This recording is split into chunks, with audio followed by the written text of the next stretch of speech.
so much of things have to begin with alignment. And I think the first question that you have to ask yourself, are we aligned?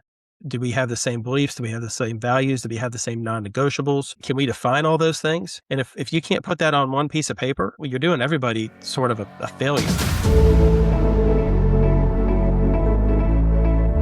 Welcome to Leadership on the Links, the podcast that showcases innovators in golf course management and the issues they face. I'm your host, Tyler Bloom. In Leadership on the Links, you hear the stories of people shaping the industry from their first swing to their dream match. You feel like you're on the course playing with your most inspiring colleagues, having great conversations, digging into insights and sharing a few laughs.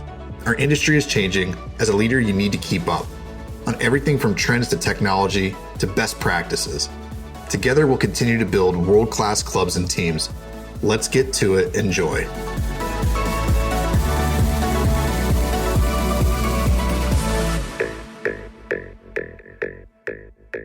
Well, I am super excited today to be joined by a friend, Aaron Dawson, who recently I was told we have a bromance from a peer general manager of yours that said, "What's the bromance going on here with you?" It's Aaron, so not connected. It's crazy. Almost about a year ago, we were working together in a director of agronomy search at Carmel Country Club in Charlotte, North Carolina. And our bromance, I guess, started there. So I thought that's a way to kick it off. What do you think about that? I'm going to guess the initials are MB.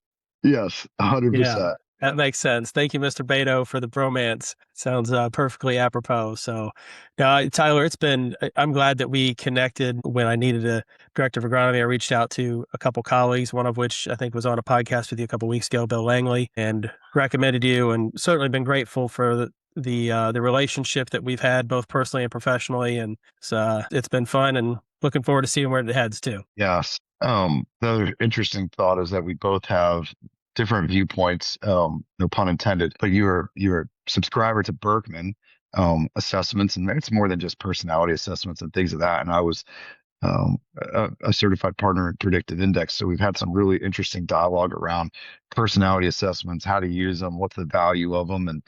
And we'll talk about that at one point. But I wanted to get in a little bit about, just tell them, for the audience that doesn't know who Aaron is, tell us a little bit about yourself and, what you're up to today. Sure. So I'm a hospitality veteran, started in restaurants, then in clubs for the last 20 years, active member of the CMAA. About 10 years ago, when I was working at Carmel Country Club, Stephanie Malachek, who was my boss at the time, introduced me to the Birkman Method. Her and I were discussing, interpersonal dynamics of the team. And she said, I had my kids take this assessment. I took it. I felt like it was great. So I reached out to a member of the club who also was using it with his business. He had me take it, went over the results with me, and then I was all in. So I went and got certified.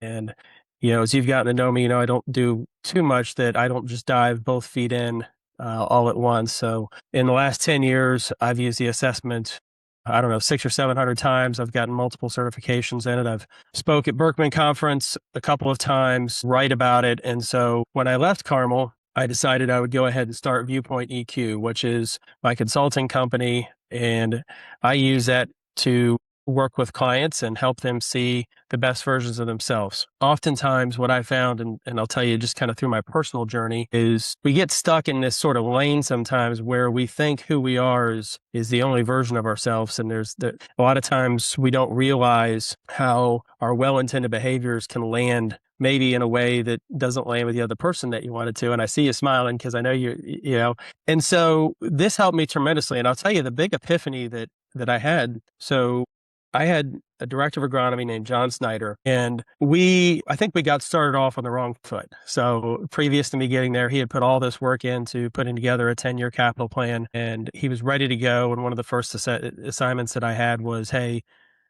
we take a look at this and see where it is. And being new to the company, I wanted to give it some credibility. So I hired a consultant to come take a look at it, knowing full and well that that consultant was going to bless it and we were just going to move on and so forth.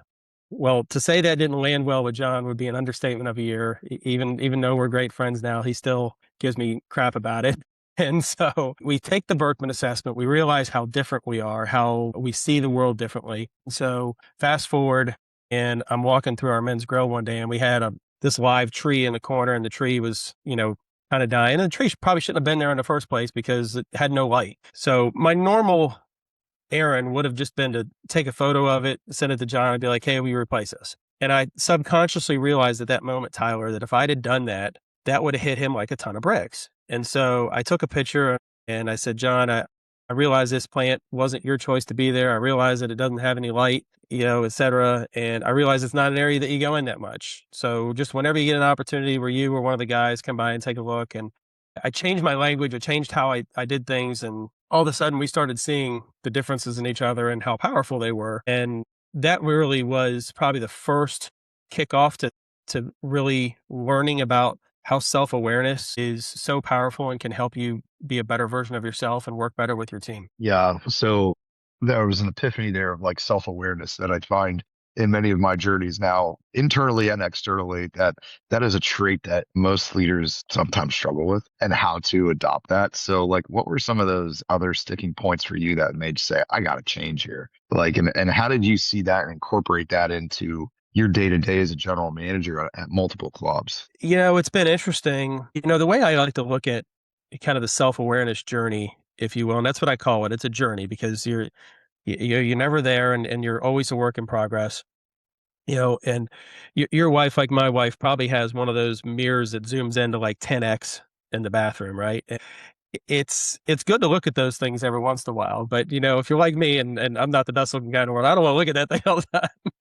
And so having an assessment and a view of yourself, it's something that I think is a good thing for you to zoom in from time to time and really take a look and say, hey, how am I landing? How am I expressing what I need from others? Our behaviors, I think the best way to think of them is they're like tools. And what we often do is go to the tool that we're most comfortable with. And so, I'm a pretty candid, direct, straightforward person. And so, if I were to relate that to a tool, that might be like a Brillo pad. And there's times a Brillo pad's a great tool, right? But there's also times that you need a feather duster. So the way I try to think about it is, what's the right tool for this situation, and how can I adapt? And then it also goes the other side. And I know you and I had some discussions about this sort of with our work together. A lot of times what someone else says feels a certain way, but so often it really has nothing to do with us. It has everything to do with, whatever's going on in their life or whatnot. And oftentimes we can take things personally that very often don't mean anything. You remember the movie Roadhouse, the original one? Yeah. Yeah. So there's this great scene in there where, here you are, you're at the Double Deuce. It's a, rundown bar, and Patrick Swayze's hired to be the cooler and keep everybody, having a good time. And, we're talking like the Motel 6 level of hospitality. And he's sitting down with all his guys and he's like, listen, there's 3 rules. And the last one that he says is the most important one. He said, be nice. And this guy gets up and he goes, well, what if someone calls my mom a blah, blah, blah, blah, blah? And he's like, well, is she? And he like got mad and he's like, it's not personal.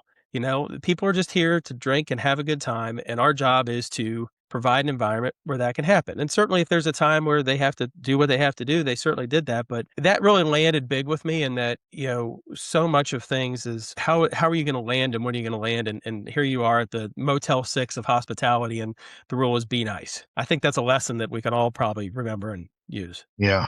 Well, I think about some more recent interactions and things that have come our way, and that comment of being nice is something that stay anchored to and ground to, even when, you feel like the world's coming at you and weight is bearing on top of you. And I think I can self-reflect on my own times and know that I took things very personal. And so that part of the self-awareness journey for me is like a constant battle. Like, it's not personal. Like, somebody's trying to really help you, and vice versa. It's funny because I feel like I came off of a call this morning where I gave really direct, pointed feedback to a candidate that we recently engaged with. I got off the call and like my first thought was like, wow, the shoe's on the other foot. I had no problem just saying it. It's not personal, yet like I have a real hard time sometimes taking it, because it feels personal, because you're nobody. Well, I don't think anybody I know wakes up every day and saying, yeah, I want to be a real dick today, or like, that I don't want to see people succeed. But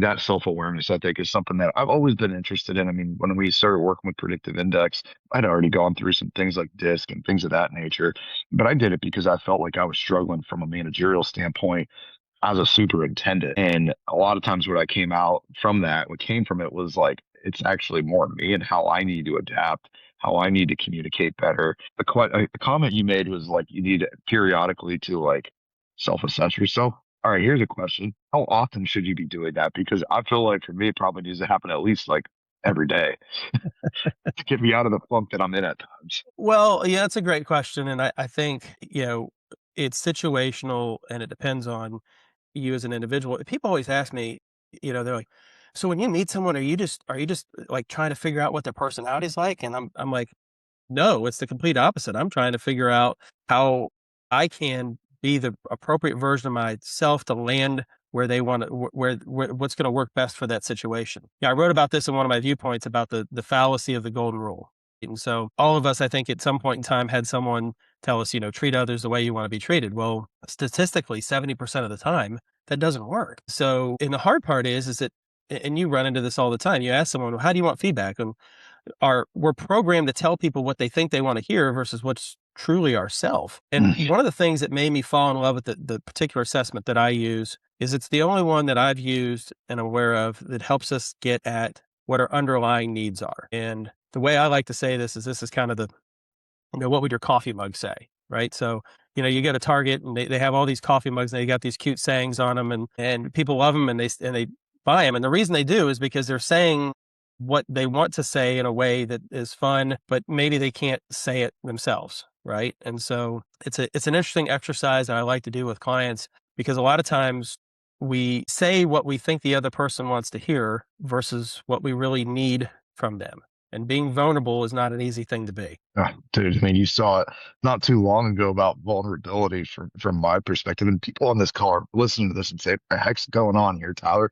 Went from like turf talk or interviewing to like vulnerability. Oh, yes, anybody that's listening, look at yourself in the mirror. You have faced the same exact conversations. We're here to help you on this. So I think for me, you kind of just get in this mode of like go, go, go, go. And you, like you said, you think you're saying things that are landing, vice versa. You're not receiving the things that your team wants landing. And it's kind of like a perfect storm that's brewing. And at least in the engagement here with Birkman, it really outlined for me of like some underlying needs that I wasn't even aware of, like for myself, of things that I need from my team and need from others around me. One of which is really kind of comical, but I actually need to know what you are thinking and how things are landing for me because I think I'm saying and communicating one directive and it's not. And then I'm already on to the next thing. You used a great analogy for me is like Energizer Bunny that keeps going and at times needs like just a pause to kind of collect. And it was a very true. And you talk about all dynamics of my life coming ahead at one period that happened recently. And I think a lot of professionals, especially in this industry, like this happens, this scenario happens. I just wrote a recent article about before the season gets going, starting to prep yourself to be able to take a pause and sort of self-reflect. And maybe that's for each person that's different. Some people it's maybe more frequently until they get themselves sort of course corrected. Others it might be quarterly. Some people it might be once a year. But I think that's something I took away from our engagement of like really trying to like build that time in for myself and make sure everybody's going in the same direction. Everybody's hearing the same message. And mostly it's me actually listening to the message that's being delivered, internally from our team, because it's easy to kind of just get caught in the chaos and whirlwind of life. Yeah, I remember us talking about that at the CMA conference because you were sort of at the tail end of a work bender, and you were going from GIS conference to a couple local ones, and then to CMA. I kept encouraging. I said, make sure you take some downtime, for yourself. And I'm glad you found ways to do that because life can come at you fast, and sometimes if you there was a great movie there. Life can come at you fast. Sometimes you got to slow down and take a look. Ferris Bueller, So there's something to be said for that. Question for you. I've never asked you this and I should have. So you worked at, some iconic clubs, all in agronomy. When you reflect back, you had some awesome folks that were mentors for you. Realistically, how much of their time did they spend with you on interpersonal dynamics? Is that as a competency compared to everything else you learned? What percentage of that what was there? I'm laughing because it was like the school of hard knocks. You either figured out or what. So there really wasn't that dynamic, and you kind of learn through just experience and exposure, and you try to educate yourself, I think, as you mature and understand that these dynamics are actually, there's a real science behind it. There's frameworks that can help support people. So I think, looking back, it really wasn't. It just was by happenstance. You follow the order that was directed. There really wasn't a lot of those conversations. So I think our industry, and for good reasons, I think society is beyond our club industry.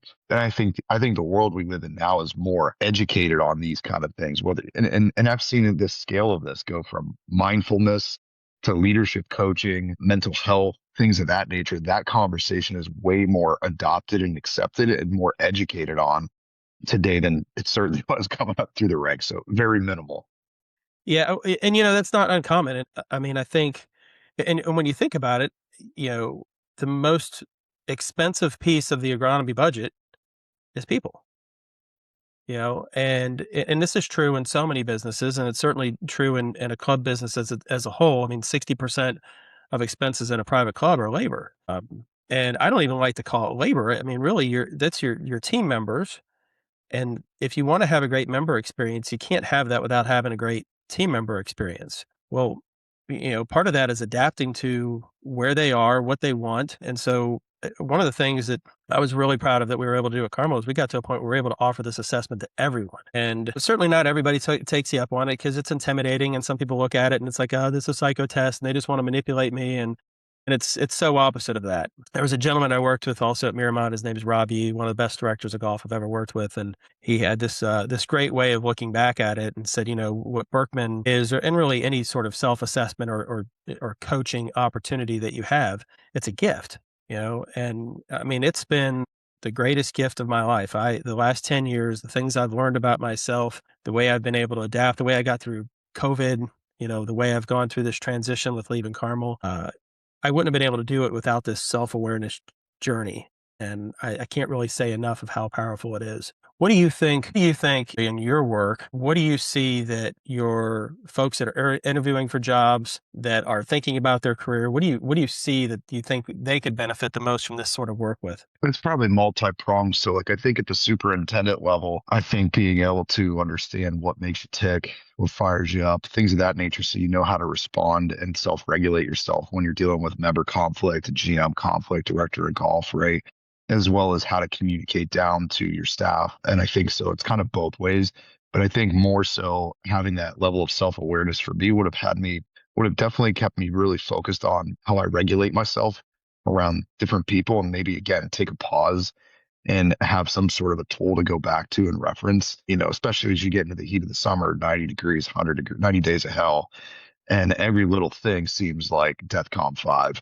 And Right. so you react that way. So I think having that would help, and I think it would make you a better mentor because now you're sharing that same insights with others that maybe we didn't have that experience coming up and that sort of training and skill set. And by the way, there's nothing wrong with the upbringing that I had or the training that we had, right? We're just in a different time period where I think that education is more front facing. One thing I do think about, you think about soft skill development, that comes with maturity and exposure and experiences. And you can't fast track that sometimes. Like I remember early on in sort of my own self-aware journey, it's like you read every self-help book, whatever the case it might be. You can read these reports 100 times. Sometimes it just comes through experience and then being able to say, okay, here's what I would do differently now, having that experience. And here's some preventative measures that I can put in place for myself, as the season of life, changes. We all deal with that. Spring is Yeah. different than summer, fall is different, and so here are some things that I can proactively do to help myself. So those are some things that I immediately come to think of, but I think even from a mentorship standpoint, I think you'll appreciate this. A number of our searches, I don't want to point to one specifically because I think it happens in a lot where I think there is a undertone that happens about the expectations that members have for their executive team to be performing at the level that they're accustomed to coming from executive level positions. And I think you can remember one in particular comment that was once made is, I don't want to bring somebody that wants to be coached. And I kind of thought to myself, what do you mean you don't want somebody that wants to be coached? Yes, the Yeah. X's and O's, probably not for maintaining a golf course, but most superintendents, most executive chefs, be honest with you, most GMs that I've worked with need executive coaching in some capacity. They need that life experience. So I think things like Birkman, whatever your cup of tea is, I think that those all should be a part of like that leadership journey. And I don't know why clubs aren't embedding this in as like pretty standard process, even if you only do it once a year and you go through an exercise like this, not just go to a local chapter meeting, like legitimately an outside perspective to come in and help facilitate these discussions. Because it helps what I think we've learned, and I think about, our team's journey in the last year, 6 months, 3 months, whatever, however you want to frame that time frame. We are able to have more of a constructive conversation, and direct, honest feedback, even if it's uncomfortable, and knowing that, hey, there's probably another follow up here from this, but it's okay to be honest. And I'm not attacking you personally. I may not be delivering it in the best way, but like we're going to work at it and know that the team is focused on having those conflict conversations and being psychologically safe to have those. I think that's part of what I think is missing. And I think about my time as a superintendent is, at times felt unsafe to have a conversation speaking up, thinking for whatever reason your job could be on the line. It might veer off the trajectory of a relationship versus what I think, again, this kind of facilitation that has happened for us. I said, no, conflict is real, and it's okay to have conflict, but we got to have guardrails in place to like try to bring us back to center as best we can. That's a long-winded answer, but Well, I'm smiling because one of the things I'm super proud of you for saying is which I think is vernacular that was somewhat new after our work, was that my two of my favorite words, psychological safety. And I think about that, and I, through my own personal journey and then through my journey with folks that I've worked with, my number one goal in being in a leadership role is to make sure that I provide mission clarity, and then make sure that the people that I surround myself with have the support and the resources necessary in order to be great at whatever they do. Well, the reality of it is you're the founder of your company. If you're the GM or CEO, everybody's looking at you, and to think that people are always going to be comfortable telling you what you don't want to hear, or maybe what you need to hear. And so, you know, I think it's really important as leaders that you really work hard to provide an environment where your team feels psychologically safe. How many times have you run into something and you're like, gosh, I just wish you would have told me, you know? And, and we subconsciously do things to put up barriers and walls, and, all of a sudden someone's not comfortable telling us something that we needed to hear. And that can be really difficult. I have no idea why my camera zoomed in that much. yeah, yeah. So I think about this with someone that I recently worked with, and we got to an environment where their psychological safety at work went away. And ultimately it ended up being a course correction, and it's a very difficult thing to go through for both of us, him more than me, realistically. But at the same time, sometimes you need those moments to kind of recalibrate and set back. And one of the things that I've been doing recently is I've had some folks that reached out to me that are going through a transition, and they're out there interviewing. And so what I'm able to do with them is I meet with them, I go through the assessment, and then I put together an interview prep guide that's based off of their personality and the things that they want to highlight, but also the things that they want to be aware of where they might not land. And this isn't about changing someone, Tyler. It's really just about helping them see maybe some blind spots and land where their intention is. Because most folks, their intention is really good. It's just a matter of trying to find the right way to let somebody else see how good their intention is. You just hit on a topic that I had a question here from your work on this, and even as a general manager. Now you have a 10,000-foot view level, very different perspective than 6 months ago. What do you think is the biggest blind spot, or what is the most common blind spot you see in otherwise successful clubs, leaders, boards? Where do you think that blind spot is? Alignment. Yeah. I think so often there is a lack of alignment in clubs. And, this goes from, do we all understand whose job it is to do what? And certainly from a governance standpoint, this gets into, is the board there to govern, or are they there to operate? And, but this also comes down to the departmental interdynamics. And, are we aligned on what we expect? Are we aligned on having the right resources to do that? And so I think so much of things have to begin with alignment. And I think the first question that you have to ask yourself, are we aligned? Do we have the same beliefs? Do we have the same values? Do we have the same non-negotiables? Can we define all those things? And if you can't put that on one piece of paper, well, you're doing everybody sort of a failure, because, there's nothing worse. Like, I see this even with our kids, and our kids are a little older now, but times we get frustrated and one of them doesn't do what we want to do. And then the first question that I'll try to talk with Nikki about is, I was like, do they know what we expect? Are we aligned? Which is pointing the finger in before you point it out too. And I think that that's a hard question for a lot of times for people to ask, but I think it all starts with alignment. What do you think? Yeah, 100%. I'm thinking about like our work and the exposure that we've had is it's getting crystal clear as best as you can on some key core things that keeps everybody rooted to the same message, to the same core values, to the same trajectory that their business is going. And by the way, that also might change too, in 3 to 6 months. Who knows, what happens in life, the economy, things of that nature. But I think alignment is really important as best as you can up front. Sometimes you got to go through experiences to kind of recenter a little bit.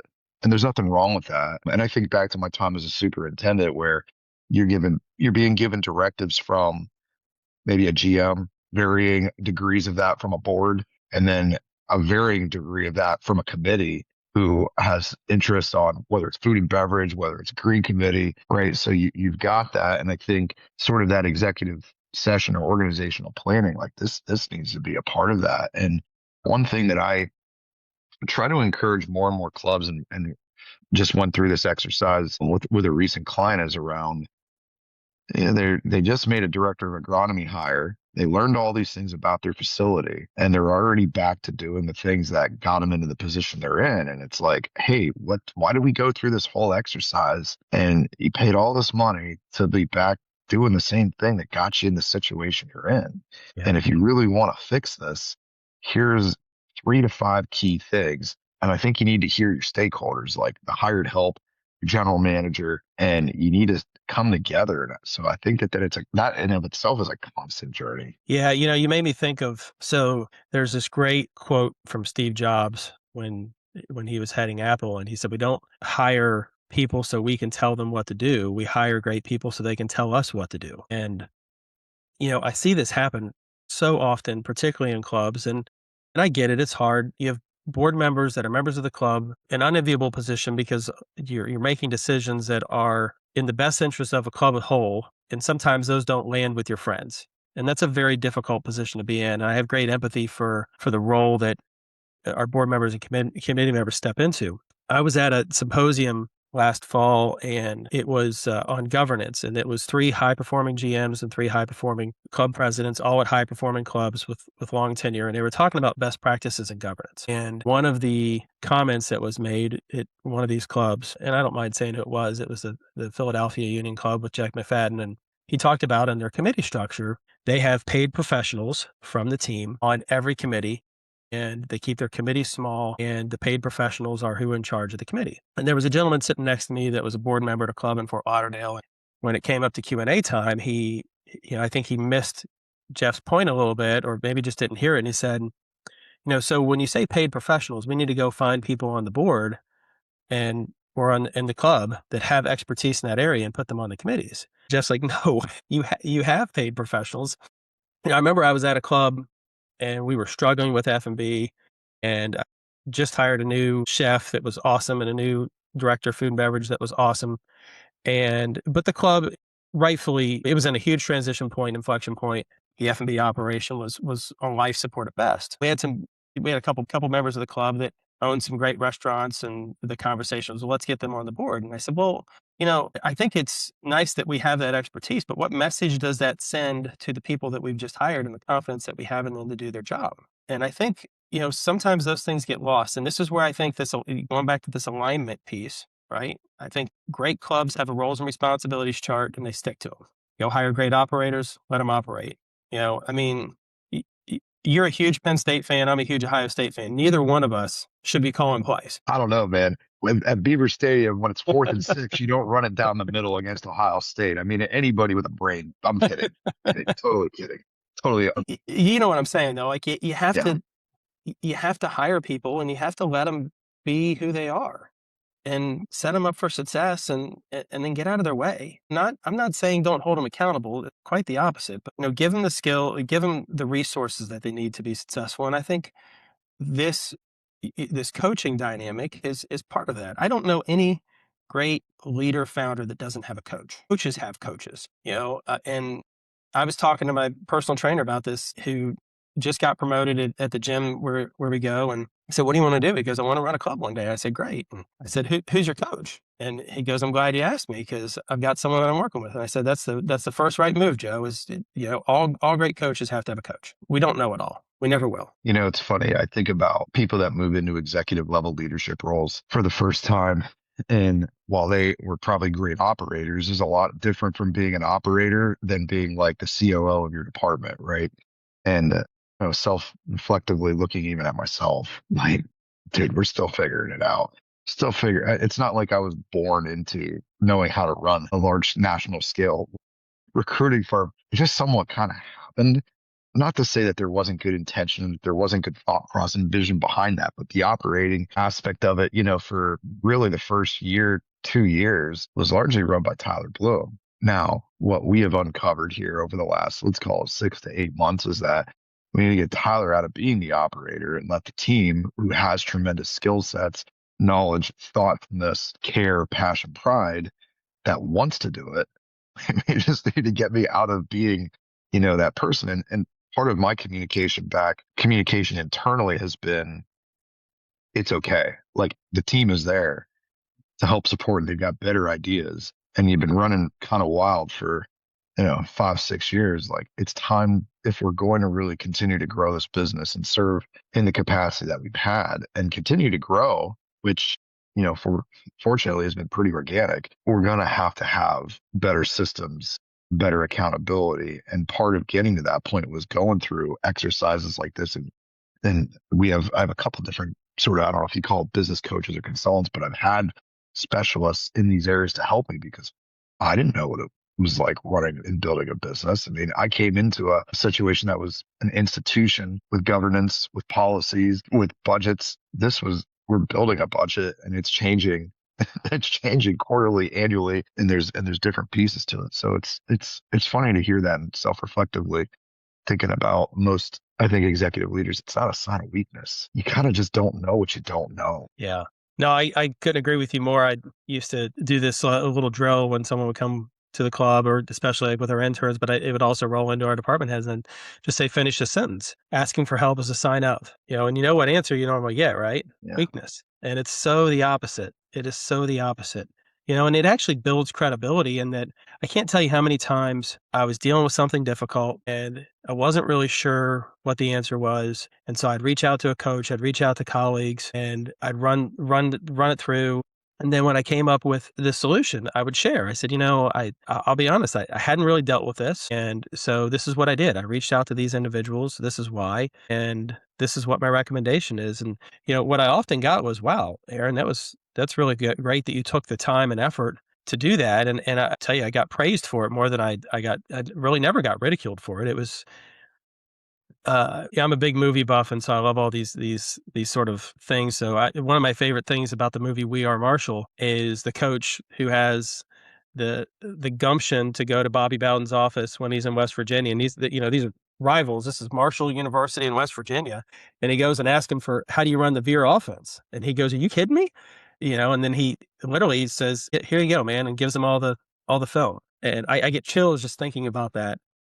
Literally, I think, you're silly not to ask. I mean, there's more resources available for you than ever to ask for help and try to figure out what you don't know. If you're not doing that, I think you're going to get left behind. Last little bit, and I want to change our narrative, our conversation. I feel like I'm in the Budweiser hot seat today, so this is great. So 2 things that I sort of uncovered for myself here as well that I thought were shocking is, what are the stress indicators that you won't know that's happening behind the scenes, but it's piling up, which then triggers typically reactions or other things that complicate and make it difficult, right? So what are some early warning signs that you as an individual or you a team might be faced with under stress that you wouldn't know? Like, is there anything that you could see how this shapes out when things get out of alignment? Well, I mean, we're all wired differently, and I think this is where this self-awareness journey was helpful. So one epiphany I remember is, I have what's called high insistence and low restlessness. And so when you put those two together,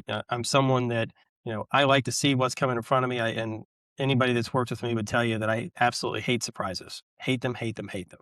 And so I remember when we started going through the pandemic, one of the things I sort of told myself is I have no idea what the heck is going on, what the heck is coming. And I'm going to be very, very stressed if I go through this without some form of a routine. And so, and I hate running, Tyler. Okay. But there was no gyms open. So every morning I would get up and I would run 3 to 4 miles at this track that was right across the street from our house.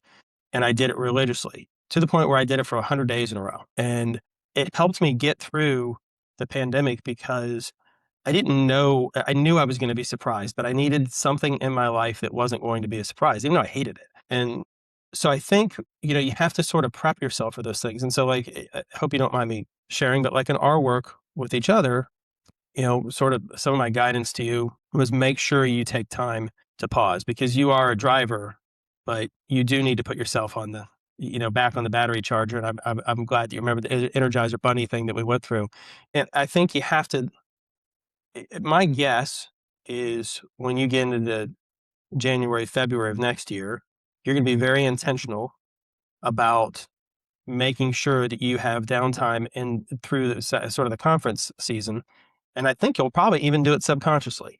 What do you think? 100%. Well, it's being more organized ahead of time. So I'm not worried about any logistical planning.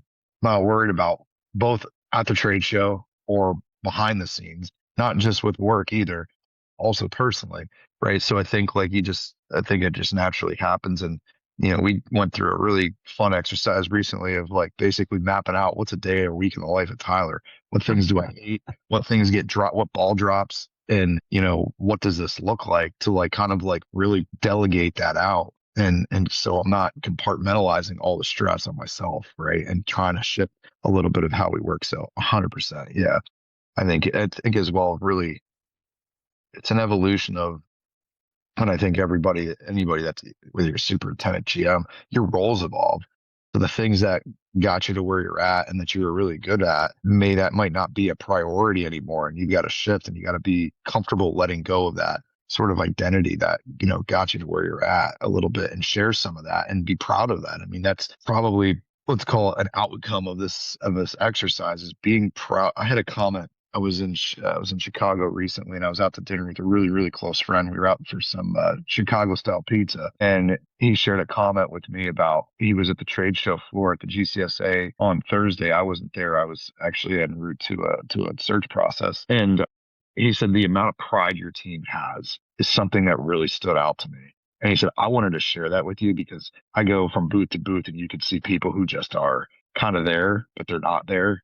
And he said it was noticeable. And he's like, that comes from, sharing and getting people involved. And again, I have a lot of work to do in terms of development of our team and myself, but that like really resonated with me, of like that, like it's an image thing like that I'm really proud of, and like proud to know that people on our team want to be a part of it. And I think that's just a thing that I would share with others. I feel we oftentimes kind of like hold it all in, and like kind of I don't want to say selfish of that, but like a source of pride for me is to see other people and your teams are wanting that. Like they want to be associated with it too, even though it might not seem like a big deal to you.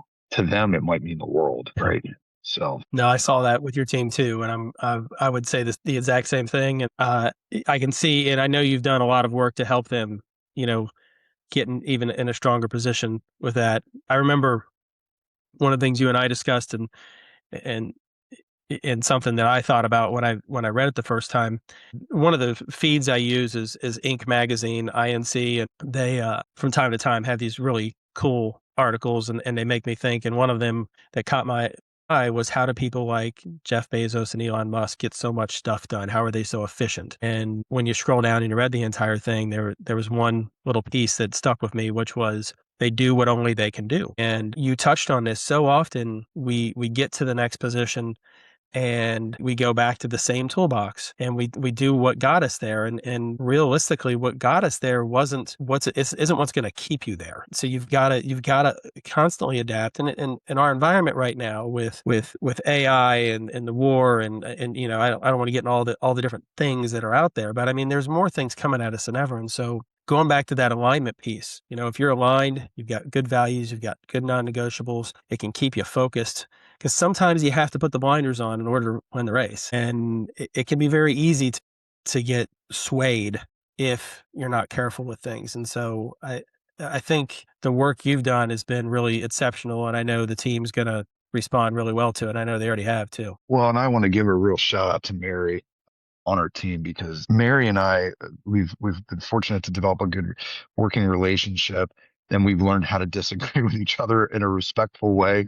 And this exercise between, if there was anybody that, I think where I feel like my professional relationship got stronger was through this, right? And learning how to disagree and communicate, and to see her be direct of like, here's what I need, like here's what we need, like, and this is a sour point for me. I didn't know that, man. I mean, I was just kind of going through the motions of things and realized like, holy cow, like I've really created a challenge here that was unintentional. And some of those Right. things, like we talked about earlier, it's unintentional, but super excited about, and hearing her translate some of the things that now she's been out in the field, going to events and bringing things back that she's hearing, like, man, it's a source of pride for me. Like, man, she got my back. And like, that doesn't happen if we don't go through some of these challenges and ups and downs and things like that. And man, like we've learned how, and she said it best actually on a convo this morning, we've learned how to have really hard conversations and be able to move forward from it, not move on from it, move forward from it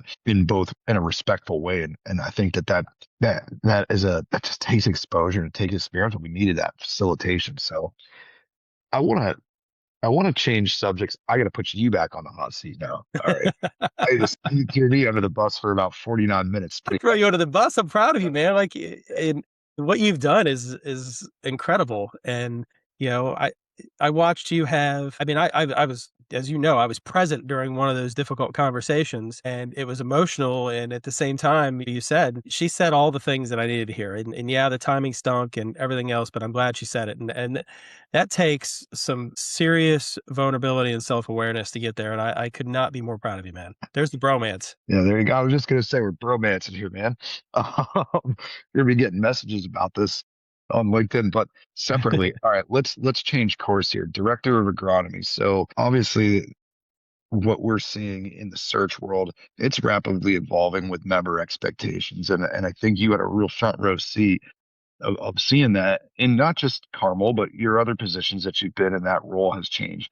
What do you think, kind of now 10,000 foot view, what do you think are things that directors of agronomy need to know that maybe they aren't hearing from their members, or what you're seeing in the changing landscape of expectations, on that department? Yeah, well, I'm going to go back to the alignment piece. I cannot stress how important it is for there to be alignment. And, comparison is the killer of joy. There's some quote like that. And so we all deal with the same thing. Member X goes to club B or club A or whatever else. And it's like, why are we not that? And, and I think so much of this starts with, well, before we define what everybody else is, let's define who we are. And I think you'll agree, the best clubs, they know exactly who they are and they know exactly who they're not. And if I'm giving advice to someone that's interviewing for a director of agronomy job, when the time is right, ask those questions, right? Because there's nothing worse than getting into an environment and you're not going to have the alignment necessary in order for you to be successful. And it's not to say don't take a job if there's not alignment, but don't take a job if you don't have confidence that you can get alignment.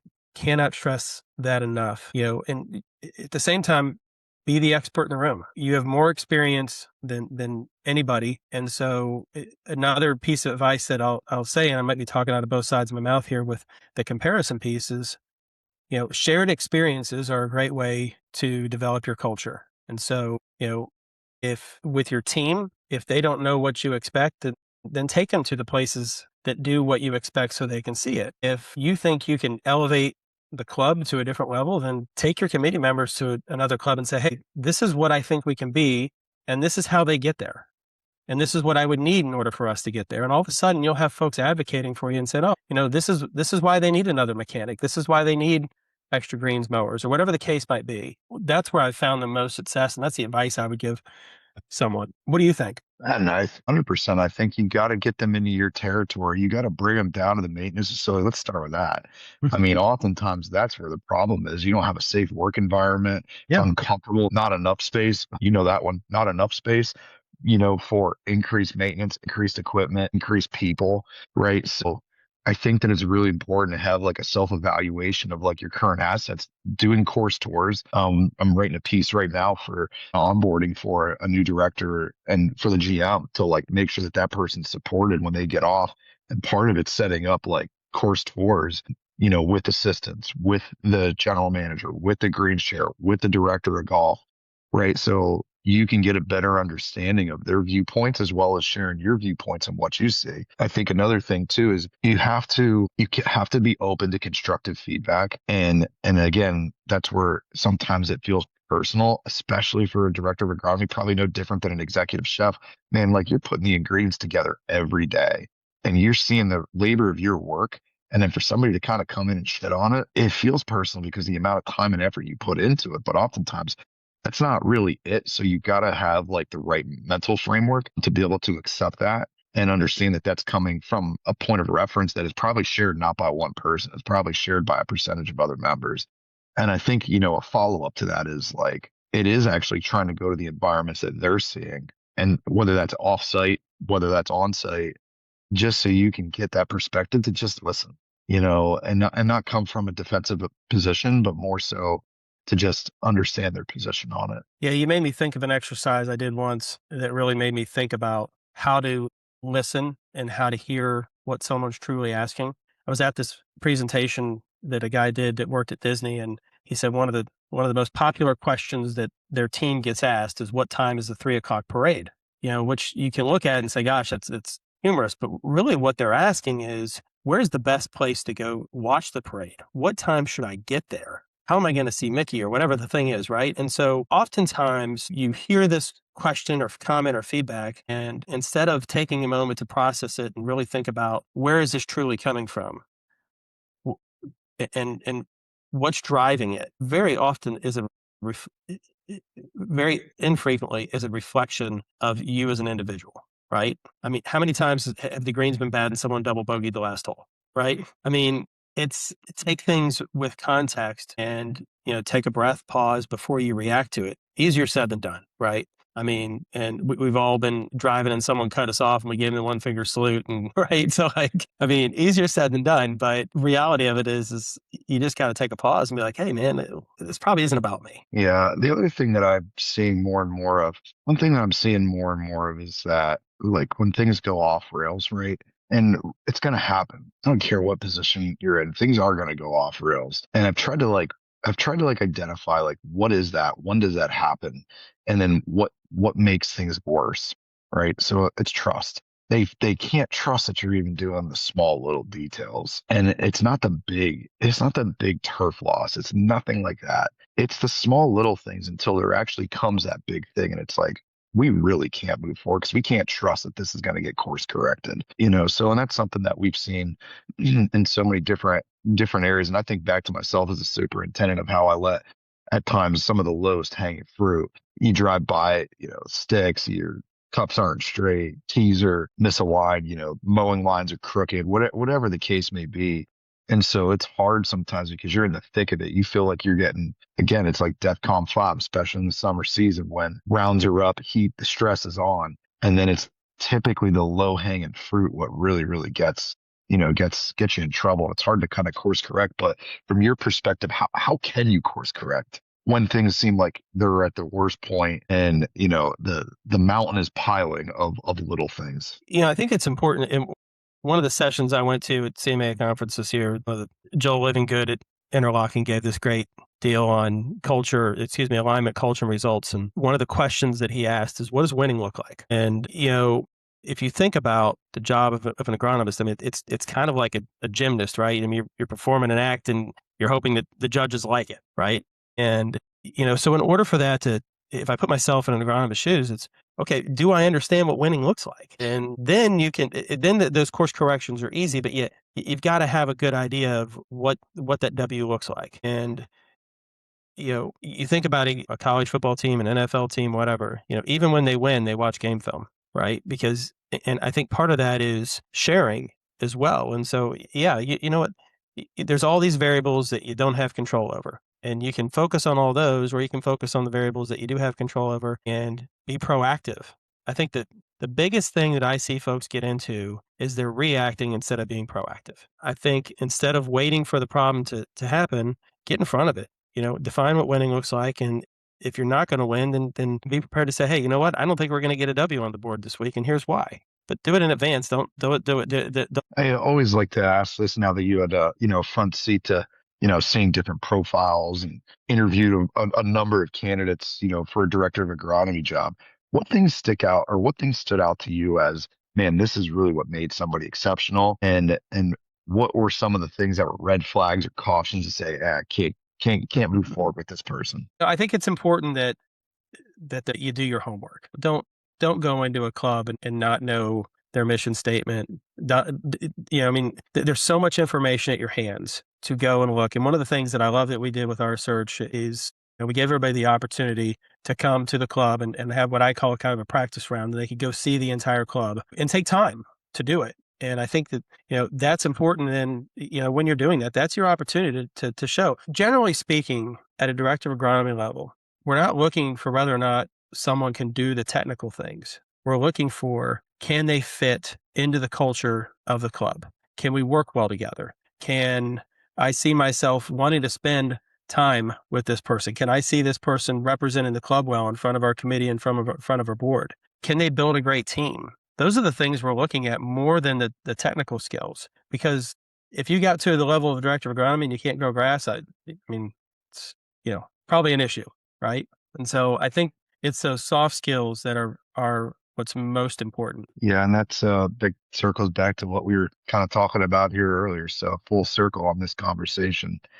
Anything we didn't cover that you feel is important for people to know about you, things in your experiences that we'll have to do this again, man, because I think we could probably spend a few more hours dissecting a little bit more. No, this has been fun, and I've learned a lot from our relationship together, and that's the best part about the work that I do is I get to meet people like yourself and learn different perspectives, pun intended. And I'm fascinated by people like you that are these strong entrepreneurs, and you see opportunity in things that a lot of folks don't. And so I think that that's a neat thing. Really proud of the work that you're doing, and look forward to continuing the bromance. Yeah, exactly. Well, I think I remember when I drove into Carmel and I saw this massive clubhouse, this incredible pool facilities, and they go out and see these golf courses, and I'm thinking, man, like this place is pretty legit. Like, why'd they hire me? It's so self-deprecating, but no, it was a really fun journey. And as we kind of went through it and getting to work with the committee, they were awesome. I mean, you talk about complexity within a club. And all due respect, not in a negative way, but just a lot of different viewpoints, different perspectives, and it was a really unique search. I mean, there was a bunch of different changing dynamics throughout it, but it was just a really fun search because like that in of itself is like the epitome of what most private clubs are dealing with in a positive way, not negative. It's just that's the complexities of a big organization like that with a lot of different member interests. So super excited for Chris and know he's crushing it there and the team there's crushing. I mean, cool to see. I think Eric recently got a director of agronomy job himself. Yeah. So man, cool to kind of see months later how that's trickling out in a positive direction. Yeah, the tree of folks that have come out of there, both under Brandon's leadership and now Chris's, is really cool to see. I saw Matt Rank, and then is it Cody that was at Penn State with you the other day? Yeah. It's really neat to see. And, I'm a big fan of Chris's and a big fan of Brandon's. And, Brandon still talks to all these guys and still works with them, which is really great. And, I think that's the other piece that I would say is that, stay in touch with the people that you were able to surround yourself with, because, I'm so grateful for all the folks that I've had the opportunity to work with. I've learned so much from them. And, that's the best part of this business is this stuff. And so I hate to tell you, you're not my only bromance, but, it's the best part of the business is having a bunch of them. Yeah, absolutely. Well, it's a newfound one. It's a newfound one. I really enjoyed kind of cap off this episode. I thoroughly enjoyed going to the club managers conference. And I think for any of my friends that have never been to, I think, surprisingly, the general managers let their hair down a little bit and have a little bit of fun, which was the demise of me Wednesday night into Thursday. But we had a great time. And, I think the education that was provided there from a leadership perspective is transferable no matter what department, no matter what your career discipline is and trajectory. I thought it was really applicable. A lot of fun. And yeah, we can't wait to go to Chicago next year. I saw your podcast with you and Mary and Meredith recapping it. And one of the things that I love that you said, and I would love to see more agronomists come to that, because it is the Club Management Association of America. And, the director of agronomy role, as you know, is oftentimes, the second highest compensated position within clubs, and, one of the largest teams. And I think the soft skills that you'll get are incredible. And then like this year, I mean, gosh, there was probably 7 sessions on AI that were incredible that anybody in agronomy should be paying attention to and using. And so I would love to see more folks from that field attend, because I think that the education is second to none. And we do have a good time. Yes. Yes. Well, if you're somebody that wants to connect with Aaron post this call, I really recommend it. Obviously giving him a recommendation on here. It was one of the more rewarding extracurricular professional development sort of engagements that I've had. And I think as you go into the season, like no better time but the present, if this is something that's been on your mind in terms of developing yourself, developing your team, and having some tools to go into the season before the craziness goes in, I would really recommend reaching out to Aaron and following him on LinkedIn. He's got sort of a weekly or bi-weekly kind of article that goes out just to be more educated on these things. So Aaron, where can people find you if they want to connect? Easiest thing to do is go to my website. It's viewpointeq.com. Send me an email, aaron@viewpointeq.com, or call me on my cell phone, which is 979-436-3851. And just love to connect. And thanks for having me. Absolutely. Thanks for tuning in to this episode of Leadership on the Links. For more leadership insights and industry expertise, connect with us at bloomgolfpartners.com or follow us on social media sites LinkedIn and Instagram. If you enjoyed this episode of Leadership on the Links, we'd be thrilled if you'd leave a review or share it with someone who you know would get some value. Don't forget to subscribe on Apple Podcasts or Spotify to stay updated. Thanks for joining us today.